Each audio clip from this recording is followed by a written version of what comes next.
நேசிக்கிற நல்ல பிதாவே, நன்றியோடு துதிக்கிறோம், ஸ்தோத்திரிக்கிறோம். பரிசுத்தரே துதிக்கிறோம், வல்லமுள்ளவரே துதிக்கிறோம், கிருபை உள்ளவரே துதிக்கிறோம், அன்புள்ளவரே துதிக்கிறோம். இதை தொடர்ந்து கர்த்தர் ஆசீர்வதிங்க. இந்த செய்தியை கேட்கிற ஒவ்வொருத்தரையும் கர்த்தர் ஆசீர்வதிங்க.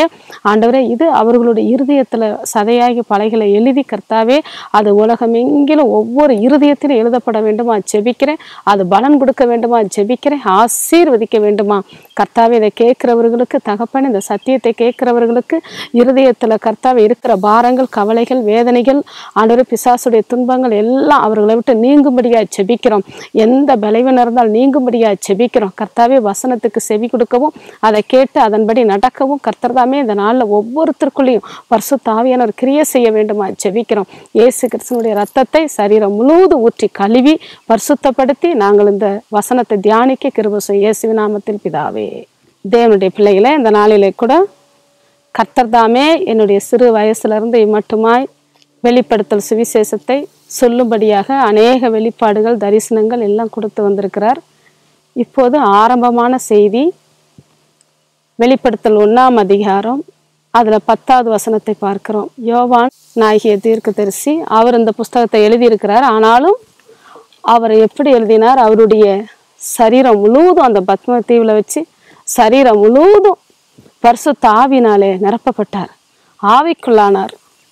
ஆவியானவர் அவர் சரீரத்தில் இறங்கினபடியால் அவர் பரலோகத்தை காணும்படியான பெரிய பாக்கியம் அவருக்கு கிடைச்சிச்சு. இன்றைக்கு நாமளும் கூட இந்த நாளில ஆவிக்குள்ளாக ஆக வேண்டும், பரிசுத்த ஆவிக்குள்ளாக ஆக வேண்டும். நம்ம சரீரம், நம்மளுடைய ஆவி, ஆத்துமா, சரீரம் முழுவதும் பரிசுத்த ஆவிக்குள்ளாக இருக்க வேண்டும். நம்ம சரீரத்தில் இருக்கிற ஒவ்வொரு உறுப்புகளும் பரிசுத்த ஆவிக்குள்ள இருக்க வேண்டும். அப்பதான் மறைவான ரகசியங்களை இந்த பூமியில நம்ம தெரிந்து கொள்ள முடியும். இதை பார்க்கிற நீங்கள் ஒவ்வொருத்தரும் ஆவிக்குள்ளாகி அந்த வரப்போகிற காலத்துல என்ன நடக்க போகிறது என்று சொல்லி நீங்களே அதை தெரிந்து கொள்ள முடியும். ஏனென்றால் தேவனுடைய விருப்பம் அப்படித்தான் இருக்கு. நீங்கள் ஒவ்வொருத்தரும் பரலோகத்தின் ரகசியம், நரகத்தின் ரகசியம், இந்த பூமியில நடக்க போற என்னென்ன காரியம் இனிமே நடக்க போங்கிற ரகசியத்தை கர்த்தர் உங்கள் ஒவ்வொருத்தருக்குள்ளேயும் வெளிப்படுத்தும்படியாக ஆவலாக இருக்கிறார். அதை நீங்க தெரிந்து கொள்ள தாகமா இருக்கிறீர்களா? அப்படி நீங்கள் ஒப்பு கொடுப்பீர்கள் என்றால் உங்கள் குடும்பத்தில் இருக்கிற எந்த விதமான பாடாக இருந்தாலும் சரி, கஷ்டமாக இருந்தாலும் சரி, எதாக இருந்தாலும் சரி, அதை பற்றி கவலைப்பட வேண்டிய அவசியமே இல்லை. பிசாசனம்னு உங்கள் குடும்பத்துக்குள்ளே வரும்பொழுதே இவர்கள் தேவனை சார்ந்தவர்கள், இவர்கள் ஆவிக்குள்ளானவர்கள், இவர்கள் தேவனுக்குள்ளாக இருக்கிறார்கள், அதனால் இவர்களிடத்துல நம்ம போக முடியாது. ஆவியானவர் இந்த வீட்டை நிரப்பியிருக்கிறார், இந்த குடும்பத்தில் உள்ள ஒவ்வொருத்தரையும் நிரப்பி இருக்கிறார். ஆவியானவர் இங்கே இருக்கிறார், ஆவியானவருக்குள்ள இவங்க இருக்கிறாங்க, அங்கே நம்ம போகக்கூடாதுங்கிற பிசாசுக்கு பயம் உண்டாகும். பிசாசை பயன்படுத்த விரும்புகிறீர்களா? பிசாசை வெட்கப்படுத்த விரும்புகிறீர்களா? பிசாசை தலகுனிய வைக்க விரும்புகிறீர்களா? பிசாசு உங்களை விட்டு ஓடி போக விரும்புகிறீர்களா? அப்படி என்றால் நீங்கள் ஆவிக்குள்ளாக ஆக வேண்டும், பரிசுத்த ஆவிக்குள்ளாக ஆக வேண்டும். நீங்கள் பரிசுத்த ஆவிக்குள்ள இருக்கும் பொழுது உங்களை விட்டு அவன் ஓடி போவான். எப்படி நம்ம பரிசுத்த ஆவிக்குள்ள இருக்கிறது, எந்த மாதிரி இருக்கிறது அப்படிங்கிறது உங்களுடைய மைண்டில் அந்த விதமான யோசனைகள் வரலாம். உங்களுக்கு இருக்கிற அந்த நாளில் அந்த நிகழ்ச்சியை பார்க்குற ஒவ்வொருத்தருடைய மனசில் என்ன இருக்கும்? நம்ம கவலை எப்படி தீரும், நம்ம பாடு எப்படி தீரும், நம்ம எப்படி நம்ம இதிலிருந்து வெளியே வரலாம், நமக்கு கர்த்தர் எப்படி விடுதலை கொடுப்பார், யார் நமக்காக ஜெபிப்பா, யார் நமக்காக பாரப்படுவா, யார் நம்மளை விசாரிப்பார், இப்படியாய் உங்களுக்குள்ள ஒரு பெரிய கவலை இருக்கும். நீங்கள் ஆவிக்குள்ளாக ஆகும்போது உங்களுக்கு அந்த கவலையே கிடையாது. நீங்கள் ஆவிக்குள்ளாக ஆகும்போது உங்களுடைய ஆத்மா, சரீரம்லாம் ஆவியானவருடைய கையில் போயிடும். அவருடைய செயல்பாடுக்குள்ள, அவருடைய கட்டுப்பாட்டுக்குள்ள உங்களுடைய சரீரம் போகும் பொழுது பூமியில் நடக்கிறது விதமான எந்த விதமான பிசாசுடைய கிரியைக்கும் நீங்கள் பயப்பட வேண்டாம். எந்த வழியிலையும் அவன் உங்களுக்குள்ள உள்ள வர முடியாது. என்றாலும் உங்கள் சரீரம் முழுவதும் ஆவிக்குள்ள இருக்கு. அந்த வெளிப்படுத்தல் 1ஆம் அதிகாரத்தை பாருங்க, அவர் ஃபுல்லாக ஆவிக்குள்ள இருக்கிறார். அப்படி இருக்கிறதுனால அவர் தேவனை பார்க்கும்படியாய், கர்த்தரோடு பேசும்படியாய், இயேசு கிறிஸ்துவோடு பழகும்படியா பெரிய பாக்கியம் அவருக்கு கிடைச்சிருக்கு. எனக்கு கூட ஒரு சாட்சி சொல்லுகிறேன். நான் ரட்சிக்கப்பட்ட புதுசில் எனக்கு ஒன்றும் தெரியாது, பைபிள் வாசிக்க தெரியாது, எதுவுமே தெரியாது. ஒரு நாள் இரவு நான் நிறைய அடிபட்டு இரத்த காயத்தோடு படுத்திருக்கும் பொழுது என் படுக்கை முழுவதும் அப்படியா இருந்தது, இரத்த காயமாக இருந்தது. அவ்வளோ ஒரு அடி என் சரீரத்தில். ஆண்டவராக இயேசு கிறிஸ்துவை ஏற்றுக்கொண்டது நிமித்தம் அந்த விதமான பாடுகளை அனுபவித்தேன். அந்த நாளிலே கர்த்தர் அந்த இடத்துக்கு வந்தார், என்னை தேடி என் அருகிலே வந்தார், என்னோடு இருந்தார். என் பக்கத்தில் இருந்து என்னை வந்து ஆசீர்வதிக்கும்படியாய் தொடங்கி வந்தார். நீ பரிசுத்தாவிக்குள் நிரம்பு, நீ உன் இருதயத்தை ஒப்புக்கொடு, உன் சரீரத்தை ஒப்புக்கொடு, உன்னுடைய இருதயத்தை என் கையில் கொடு என்று சொல்லி ஆவியானவர் என்னோடு பேசினார். அப்போ ஆவியானவர் எனக்குள்ளே பேசும்போது எனக்கு ஒரு அதிர்ச்சியாக இருந்தது. நான் புதுசாக பார்க்கறதுனால எனக்கு ரொம்ப அது வந்து பயமாக இருந்தது. எனக்கு அதை பற்றி தெரியாது. அப்போ ஆவியானவர் விளக்கமாக ஒரு வார்த்தை சொன்னார். இந்த பூமியில் நீ ஜெயம் எடுக்கணும்னா எப்பொழுதும் ஆவிக்குள்ளாக இரு, பரிசுத்தாவிக்குள்ளாக இரு. அப்போ பரிசுத்தாவிக்குள்ளே எப்படி இருக்கிறது எனக்கு தெரியல. அந்த நேரத்தில் பார்த்தீங்கன்னா ஆவியானவர் தாமே வல்லமையா பிரகாசத்தோடு பெரிய வெளிச்சமாக, சூரியனை பார்க்கிலும் பயங்கர வெளிச்சமாக என் சரீரத்துக்குள்ளே புகுந்தார். என்னுடைய எல்லா வேதனைகளும் என்னை விட்டு போயிடுச்சு. நான் ரொம்ப சந்தோஷமா மாறிட்டேன். அந்த நேரத்தில் ஆவியானவர் ஒரு வார்த்தை சொன்னார். இந்த பூமியில ஜீவிக்கிற வரைக்கும் எதையும் பார்க்காத, என்ன மாத்திரம் பாரு, என்ன நோக்கி கூப்பிடு, நான் உன்னை பலப்படுத்துவேன், நான் உன்னை வழி நடத்துவேன், உனக்கு எதிராக எந்த விதமான பிசாசும் எழும்பி வர முடியாது, அவன் வெக்கப்பட்டு போயிடுவான் என்று சொல்லி என்னை முழுவதுமாக அக்கினியாக மாற்றி விட்டார். என்னை சுற்றிலும் அக்கினி எப்படி ஒரு கொழுந்து விட்டு எரியுமோ அப்படி எரிஞ்சிச்சு. அந்த நாள்ல இருந்து இந்த நாள் வரைக்கும் பரிசுத்த ஆவியானவர் எனக்குள்ள வந்து என்னை எப்போதுமே பலப்படுத்துவார். எந்த விதமான சத்துருடைய கிரிகளும் எனக்குள்ளேயோ என் சரீரத்திலேயோ என்னை பின்னிட்டு தொடர்ந்து வர்றதோ முடியாது. ஏனென்றால் நான் ஆவிக்குள்ளாக இருக்கிறேன். நீங்களும் ஆவிக்குள்ளாக இருக்கும் பொழுது தேவன் தாமே உங்களை பலப்படுத்துவார், ஆசீர்வதிப்பார், உங்களை ஆசீர்வதிப்பார், உங்கள் குடும்பத்தை ஆசீர்வதிப்பார். பாருங்க, இப்போ நீங்கள் ஆவிக்குள்ளாக உங்களை ஒப்பு கொடுங்க. அந்த வெளிப்படுத்தல் 1ஆம் அதிகாரத்தை இன்றைக்கே இப்போதே தியானிங்க. கர்த்தர் அதில் எப்படி அவர் ஆவிக்குள்ளாக ஆனார். அப்பொழுது அவருக்கு பின்னாடி பெரிய சத்தமாகி கேட்டுச்சான். அவருடைய சத்தத்தை கேட்கணும். ஒரு வீட்டுக்குள்ளேயோ ஒரு மனிதன் வந்து, ஒரு மனுஷி வந்து சத்தத்தை, ஆண்டுடைய சத்தத்தை கேட்கும்போது அந்த வீட்டுக்குள்ள வேறு ஒரு சத்தம் வராது. எந்த பிசாசுடைய கிரியிலும் அதுக்குள்ள நுழையாது.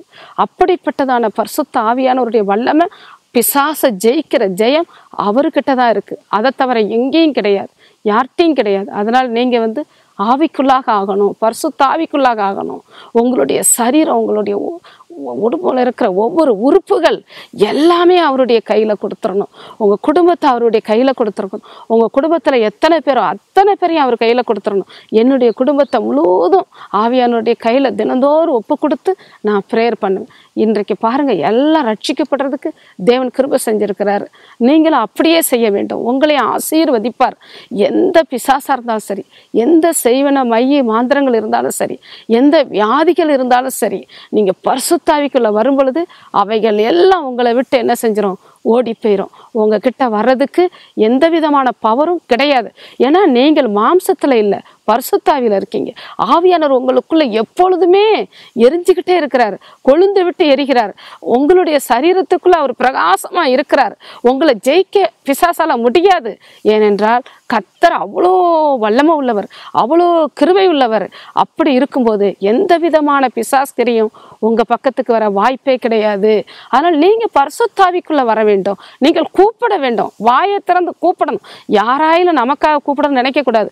நானே கூப்பிடணும், அவர் டைரக்டா என்கிட்ட வருவார். அப்படி நான் நினைக்கிறேன். அதே மாதிரி நீங்களும் நினைக்கணும். உங்களை நீங்க கூப்பிடும் போது அவர் உங்ககிட்ட டைரக்டா என்ன செய்வார், வருவார். ஏனென்றால் இன்னைக்கு இந்த நிமிஷத்துல, இந்த நாட்களில கர்த்தருடைய வருகைக்கு முன்பாக பரிசுத்தாவினர் உலகம் முழுவதும் ஆண்டு கொண்டு இருக்கிறார். யார் கூப்பிடுவா, எப்போ கூப்பிடுவாங்க, யாரை போய் நம்ம பரிசுத்தப்படுத்துவோம், அவங்களுக்குள்ளாக எப்போ போவோம், நம்ம அவங்கள வச்சு எப்போ பலன் கொடுப்போம், எப்போ ஆசீர்வாதத்தை அந்த குடும்பத்துக்கு கொடுப்போம், அவங்க சரீரத்துக்கு கொடுப்போம், அவர்கள் மற்றவர்களுக்கு கொடுக்கட்டும். இப்படியாய் பரிசுத்தாவியானவர் என்ன செய்கிறார், ஏங்கி தவிக்கிறார், பயங்கரமாக ஏங்கி கொண்டு இருக்கிறார். அதுக்கு உங்களை ஒப்பு கொடுக்கும் போதுதான் நீங்க என்ன செய்ய முடியும், அவரை பார்க்க முடியும், அவரோட பேச முடியும், அவருடைய சத்தத்தை நீங்க கேட்க முடியும். அப்பதான் உங்களுடைய குடும்பத்தை வந்து கர்த்தர் நிர்வாகம் பண்ண முடியும். உங்க வீட்டுக்கு தலைவரா, உங்க சரீரத்துக்கு தலைவரா, உங்க பிள்ளைகள் வாழ்க்கைக்கு தலைவரா என்ன செய்ய முடியும், வர முடியும். அப்போ பிசாசு அந்த குடும்பத்துக்கு வராது. பிசாசு யார் அனுப்புனாலும் கூட இந்த குடும்பத்தை சேதப்படுத்த நினைச்சா கூட வரவே முடியாது. ஏனென்றால் பிள்ளைகள், உங்க குடும்பம், உங்கள் ஒவ்வொரு சரீரத்துக்குள்ளேயும் அவர் ஆளுகை செய்யும் போது, ஒரு வானத்தையும் பூமியும் படைச்ச வர அவங்களுக்குள்ள ஆளுகை செய்யும் போது எந்த சத்துருவும் அங்கே நுழைய முடியாது.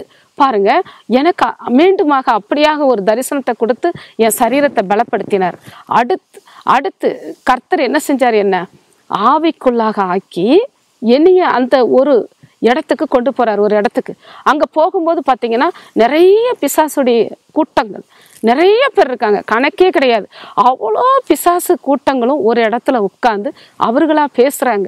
பரிசுத்த ஆவியானவர் எங்க இல்லையோ அங்க நம்ம போக முடியும்.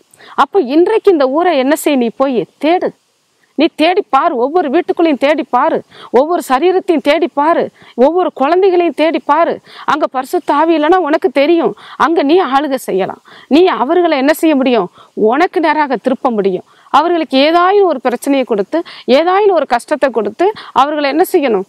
தன்வசப்படுத்தணும். ரோமர் 16:20 சொல்லப்பட்டிருக்கு, உங்க காலின் கீழே வைத்து நான் சத்ருவை நசுக்குவேன்னு சொல்லி. எப்படி நசுக்க முடியும்? பரிசுத்த ஆவியானவர் நமக்குள் வரும்பொழுதுதான் சத்ருவை நசுக்க முடியும்.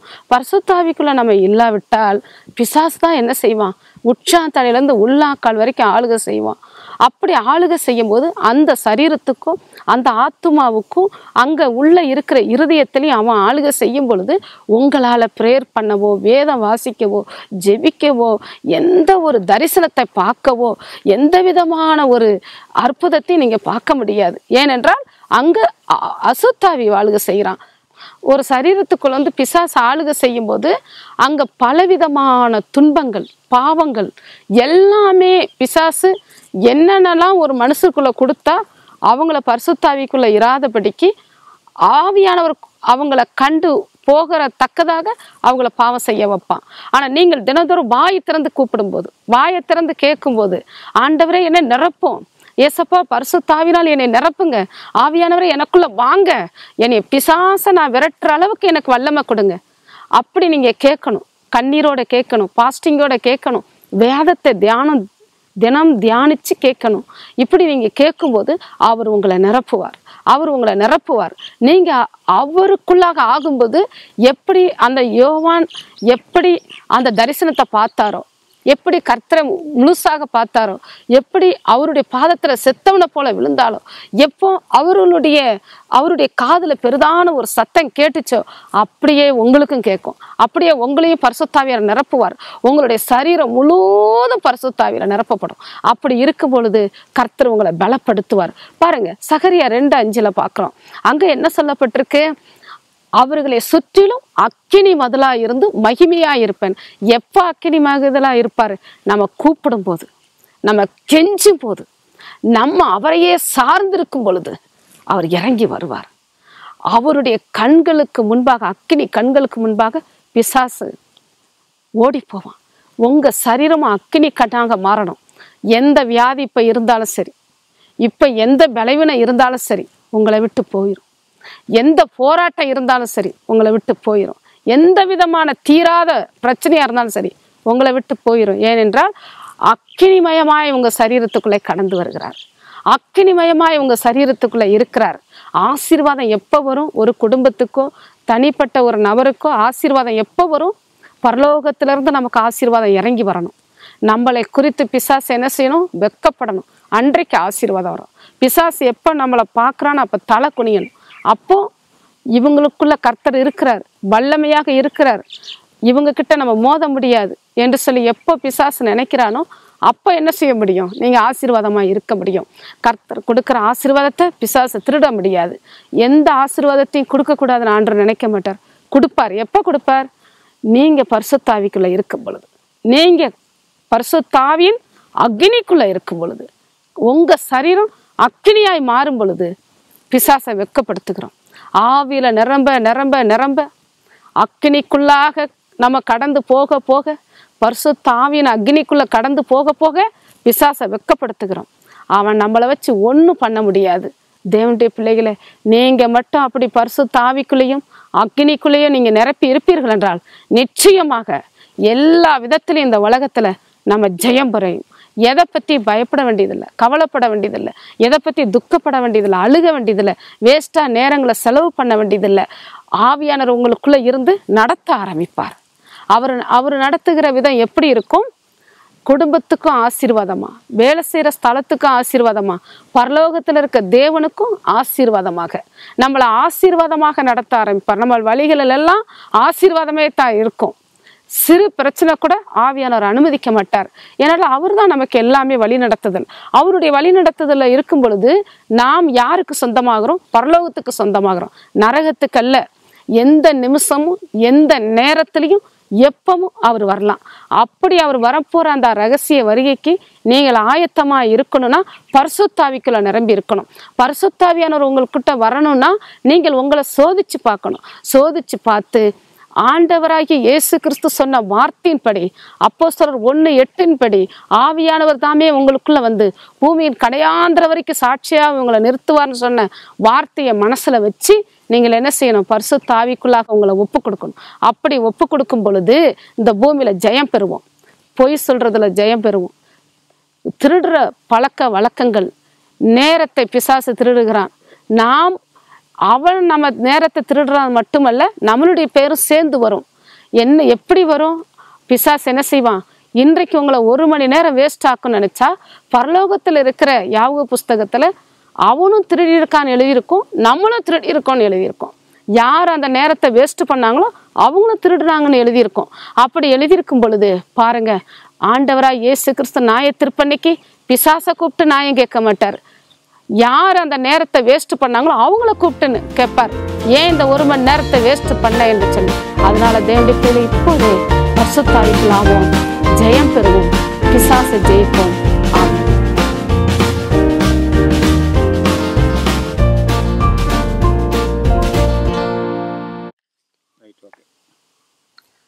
ஜனங்களின் பாவங்களை நீக்கும் இயேசு கிறிஸ்துவே உம்முடைய ரத்தம் ஜெயம்.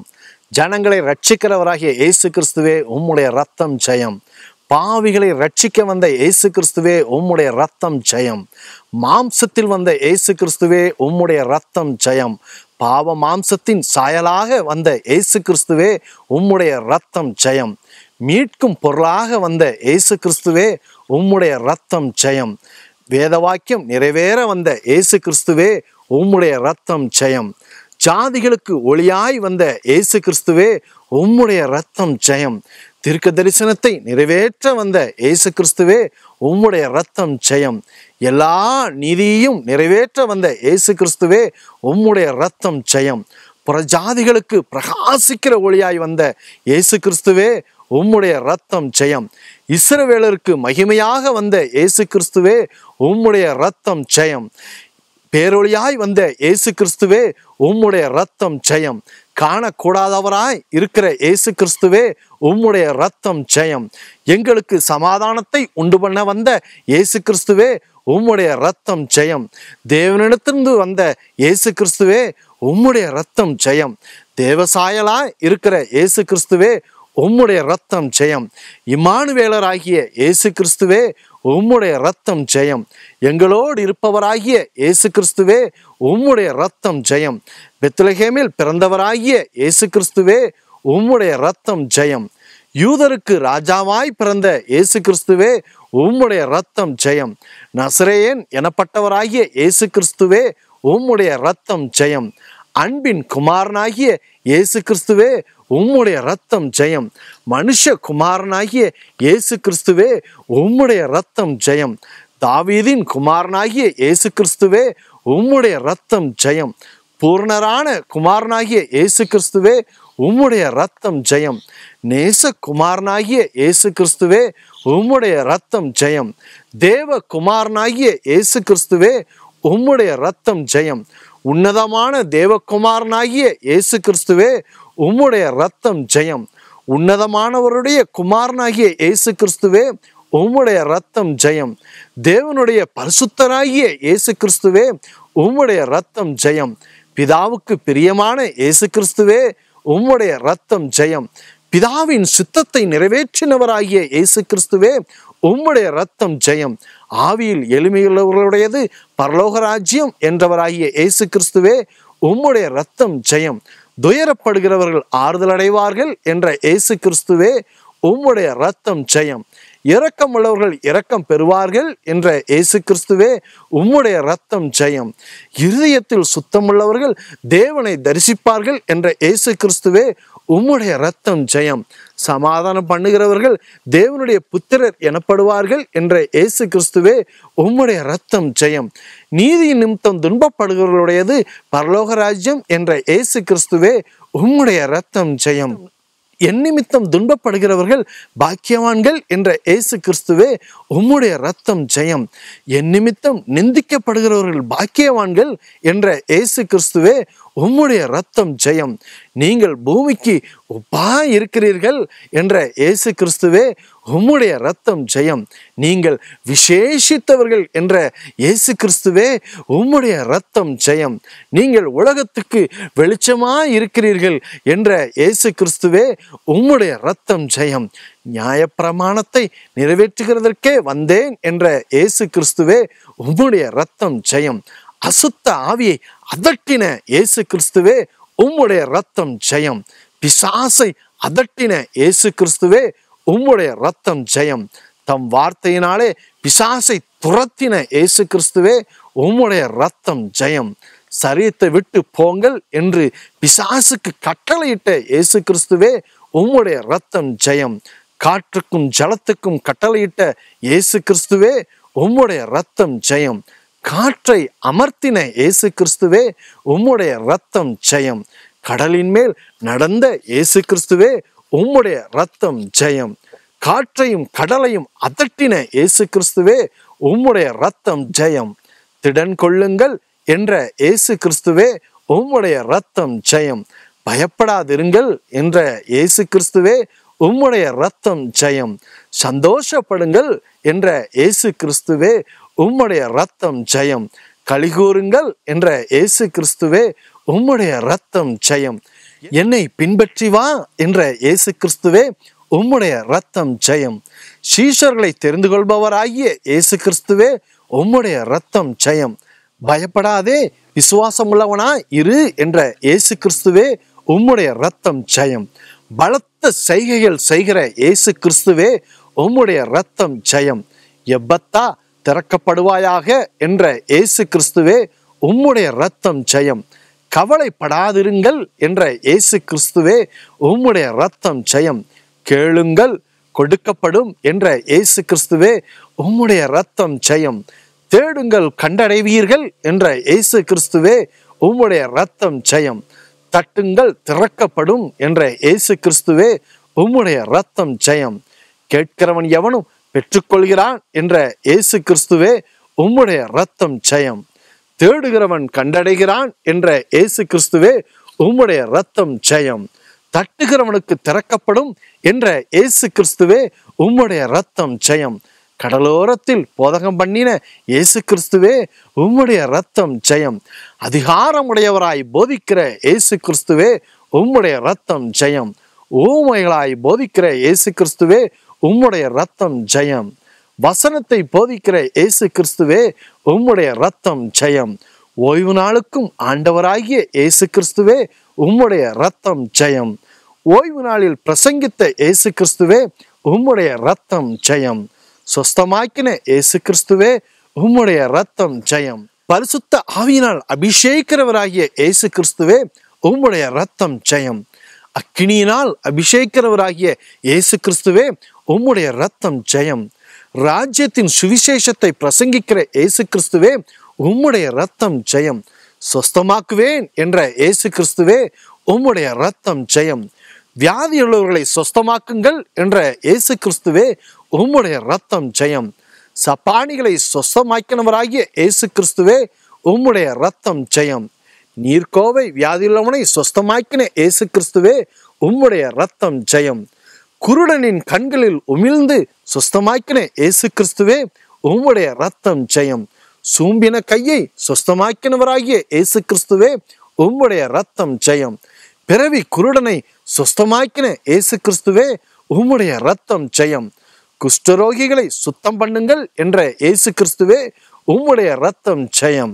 குஷ்டரோகியை சுகமாக்கின இயேசு கிறிஸ்துவே உம்முடைய இரத்தம் ஜெயம்.